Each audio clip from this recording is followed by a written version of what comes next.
오늘은 사실상은 과목보다는 좀 다른 얘기를 좀 하고 가려고 그래요. 얼마 전에 구급 합격자 발표가 있었죠. 그 이후에 상담이 엄청 많습니다. 저 연구실로도 엄청나게 많은 친구들이 찾아왔어요. 계속 거의 비슷한 얘기들을 또 해주고 있는데, 제가 오늘 그 많은 질문들 중에서 제일 많은 질문 몇 가지에 대해서 공개적으로 좀 상담을 좀 해주고 가려고 사실상 그렇게 오늘은 왔습니다. 제일 많은 질문은 그거예요. 어떻게 하죠? 나보고 어쩌라고요? 어떻게 하죠? 네. 너무 답답하니까 사실상 그렇게 질문이 나온 겁니다. 이게 마음을 알아요. 그럼 속에서는 뭘 어떻게 또 한번 해야지 이런 생각이 들지만 그렇게 막 얘기할 수는 없죠. 각 개인마다 상황이 다 다르니까요. 저는 강의를 26살 때 시작을 했거든요. 그래서 지금 37살이에요. 꽤 했죠. 10년 좀 넘어가고 있는데, 제가 32살쯤 되었을 때, 그때까지 계속 관세법이랑 무역실무 뭐 이런 거를 강의를 하다가 갑자기 한국사 강의를 하고 싶어졌어요. 그때쯤 제가 강의가 나의 천직이구나, 강의가 내가 이 세상에 나와서 해야 될 어떤 사명이구나, 이런 생각이 그때 좀 들은 적이 있었거든요. 그래서 그때 그걸 하려고 했는데 32살에 해야지 생각하면서 아니야 하고 또 미뤘어요. 33살에도 또 한국사 강의 하고 싶었다가 또 미뤘어요. 계속 미뤘죠.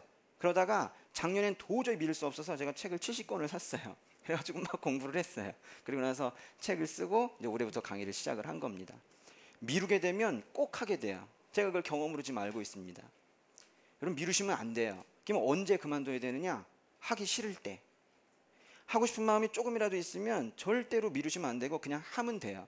1년 아무것도 아닙니다. 이렇게 설명회 자리까지 오셔서도 아직까지도 마음이 불안불안하고 또 해도 되나? 벌써 몇 년 했는데, 또는 돈이 떨어졌는데, 집에 눈치가 보이는데 또 해도 되나? 이런 생각하지 마시라고요. 1년 생각해보니까 아무것도 아니에요. 제가 32살에 5년 전에 한국사 강의를 미리 시작을 했다면 지금 좀 더 나은 상황이 돼 있지 않았을까요? 그렇죠? 언젠간 하게 됩니다. 그렇기 때문에 지금 마음을 먹으셨으면 생각하지 말고 1년 그냥 하세요. 좀 뭔가 안 좋았던 1년, 몇 년과는 상관없이 새롭게 지금 꿈을 이룰 수 있는 그런 1년이 좀 주어진다면 그건 무조건 해야 되는 겁니다. 그리고 사실상 또 두 번째로도 질문이 많은 것들은 요새 뭐 이슈죠. 여러분 지금 특히 오늘 오신 분들의 경우에 제일 고민이 많으실 텐데, 선택 과목에 대한 부분입니다. 과목을 뭘 선택하셨어요? 저는 관세법과 한국사랑이는 어울리지 않는 과목을 강의하는데 하나는 필수고요, 하나는 선택이에요. 근데 관세법을 가르치고 있는 저에게 와서 뭐라고 하냐면 관세법을 선택해야 되나요? 이렇게 물어봐요. 그럼 난 뭐라고요? 심지어는 관세법을 공부하고 있던 친구가 와서 관세법을 떠나야 하나요? 뭐 이렇게 물어봐요. 여러분한테 누가 물어보았어요. 내가 너를 떠나고 싶다, 어떻게 생각하니? 그럼 전 뭐라고 대답을 해요? 제가 고민이 많았어요. 그래서 처음에는 몇 명에게는 관세법을 모르면 일을 하지 못한다, 이 전문성이 있는 이런 직렬이기 때문에 세무직이면 꼭 세법이랑 회계하고 관세직이면 꼭 관세법을 해야 된다. 그렇지 않으면 가가지고 너는 괜찮지만 선배들은 뭐니? 선배들이 고생한다 이거예요. 그래서 이 일이 안 된다, 딴 직렬과는 너무너무 다르다. 그리고 실제로도 사실상 그런 거 있거든요. 그런데 그 친구들이 그거 마음을 또 제가 알죠. 오죽하면 그렇게 얘기하겠습니까? 관세법 선생한테 와가지고 관세법을 버려도 되냐고. 합격에 대한 열망이 크기 때문에 그렇게 하는 거예요. 그래서 이 과목을 선택할 때 오늘 기준을 제가 정해드리고 가려고요. 하도 시끄러워가지고. 과목을 정할 때는 제일 중요한 것이 학원이 아니에요. 그 과목을 담당하는 선생님도 아니에요. 지금 너무 그런 거에 너무 치우쳐져 있어요. 제일 중요한 건 나예요, 나. 내가 잘할 수 있는 과목 2개를 고르는 것이 제일 중요하지, 어떤 선생님이 정말 잘 가르쳐 준다고 해서 내가 그 과목을 잘할 수 있느냐? 그렇지 않아요. 내가 제일 중요한 겁니다. 이번에 새로 들어간 과목들 중에는 고등학교 과목들이 많아요. 그래서 여기 오늘 처음 시작하시는 분들이 왔다면, 그리고 이전에 시험을 봤지만 별로 이전 과목들은 별로 준비한 게 없다면 2과목을 새로 선택을 하시는데, 지금 상황을 생각하지 마시고 예전에 고등학교 때 내가 잘했던 과목을 한번 떠올려 보세요. 그래서 1과목이 떠오르면 그건 무조건 하세요.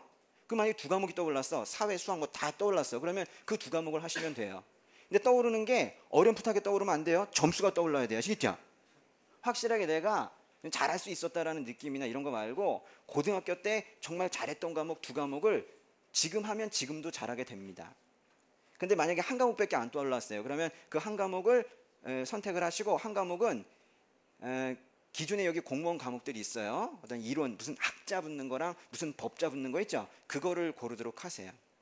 왜냐하면 한 과목은 지금 이 기존의 거를 가져가는 것이 좋은 것이 이번에 공직박람회 있었죠. 혹시 갔다 오셨나요? 공직박람회에서 샘플 문제들이 나왔습니다. 각 과목별로. 똑같이 나올까요?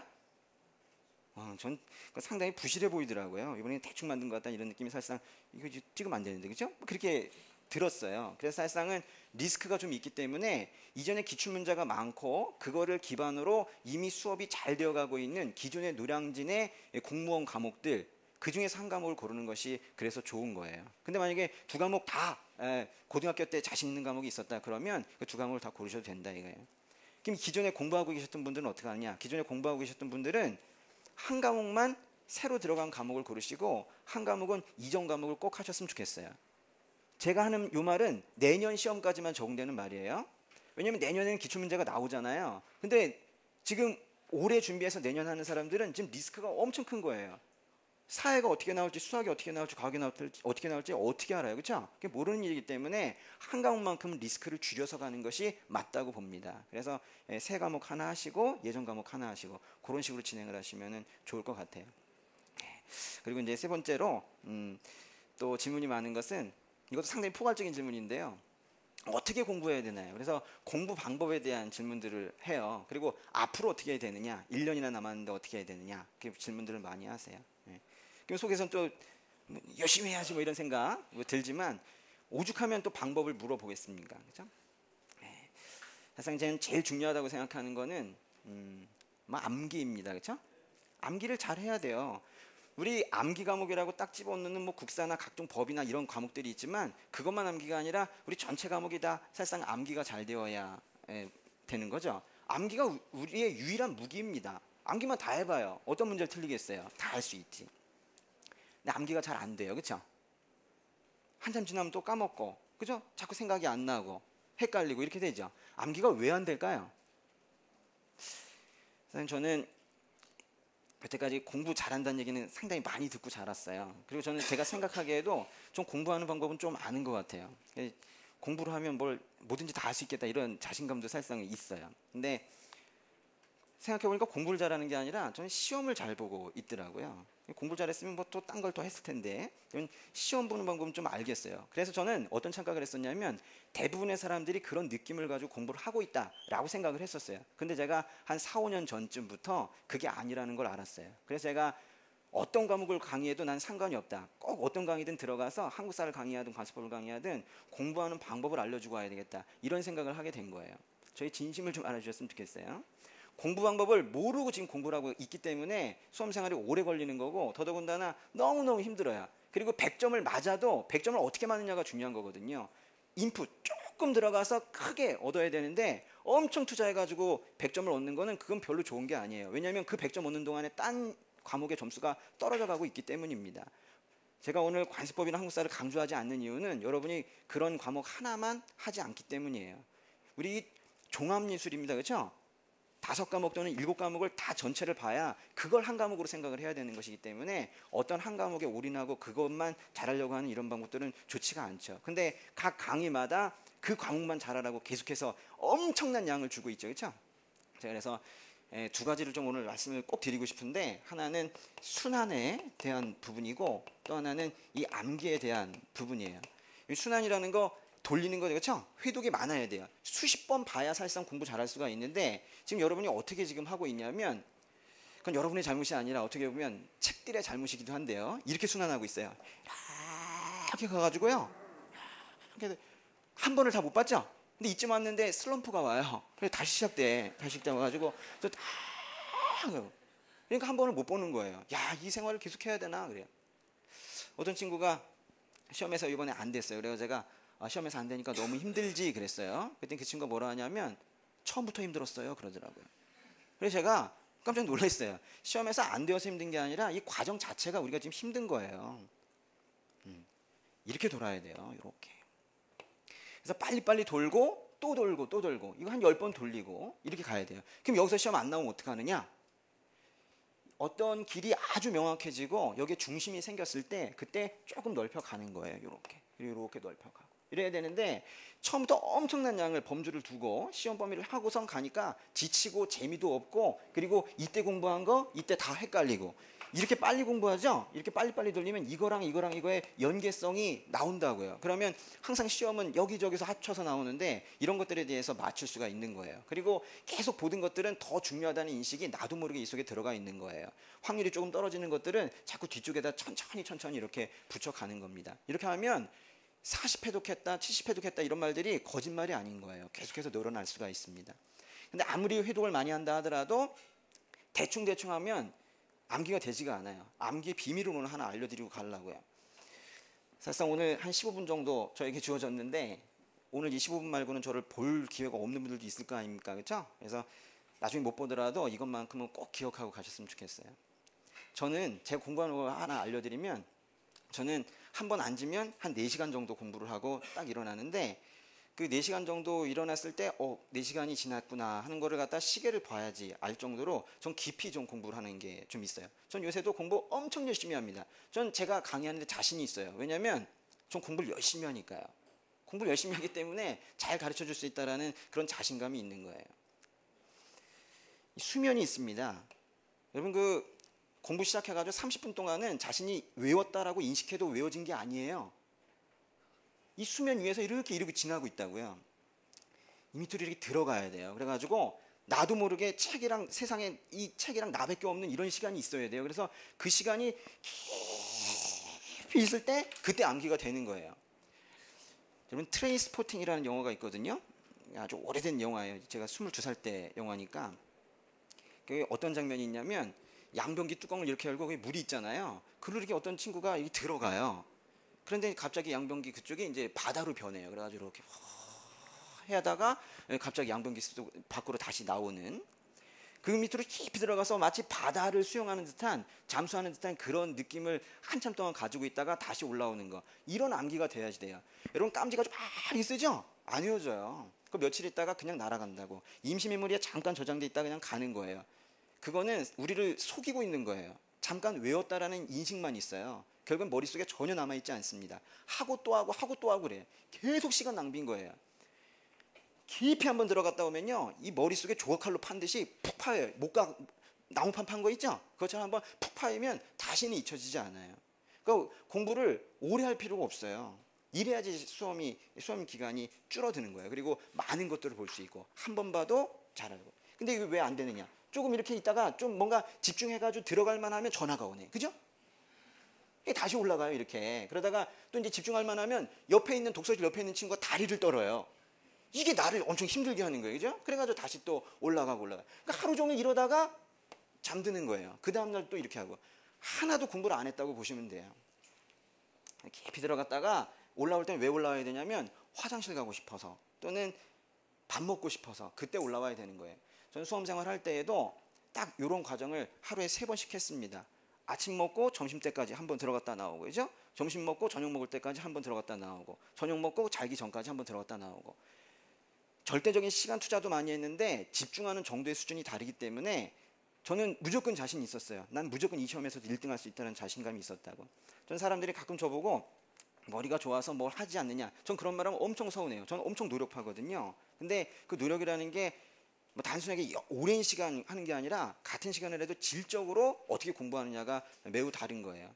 이런 시간들을 계속해서 내년 7월까지 쭉 가져가시길 바래요. 공부가 엄청 재밌어요. 이 속에서 일어나는 그 글자들이 막 뛰어노는 듯한 그런 느낌들 받는 거, 책을 펴고 싶어서 미치겠는 그런 순간들, 이거를 느끼게 되면 이건 마약 같아가지고 책을 안 펼 수가 없어요. 슬럼프가 생긴다는 게 이상해요. 저는 공부를 좋아해요. 저도 그렇게 공부를 좋아하는지 몰랐어요. 근데 공부를 안 하고 있을 때 불행한 걸 느꼈거든요. 그러니까 공부 좋아하는 거 아닙니까? 근데 왜 그런가 봤더니 이 시간 때문에 그래요.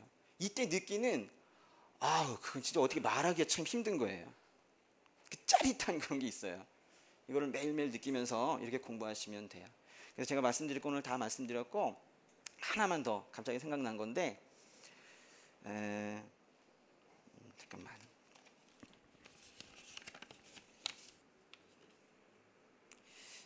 그거 말고요. 하나만 더 말씀드릴게요. 이번에 새로 시작하시는 분들 말고 요번에 좀 안 되신 분들 위해서 제가 조금만 말씀드리고 갈게요. 어제도 한 친구가 찾아왔어요. 안 됐다고. 그리고 왔는데 좀 안타깝죠? 근데 제가 이렇게 얘기했어요. 점수는 정직하다. 여러분 그걸 받아들이셔야 돼요. 요번에 안 되신 분들이 있어요. 근데 왜 안 됐다고 생각하냐면 이번 시험에 무슨 과목이 어려웠대. 그리고 이번 시험에 나는 너무 그날 긴장을 했다는 거예요. 그게 다 이유가 돼요. 이유를 달면 안 돼요.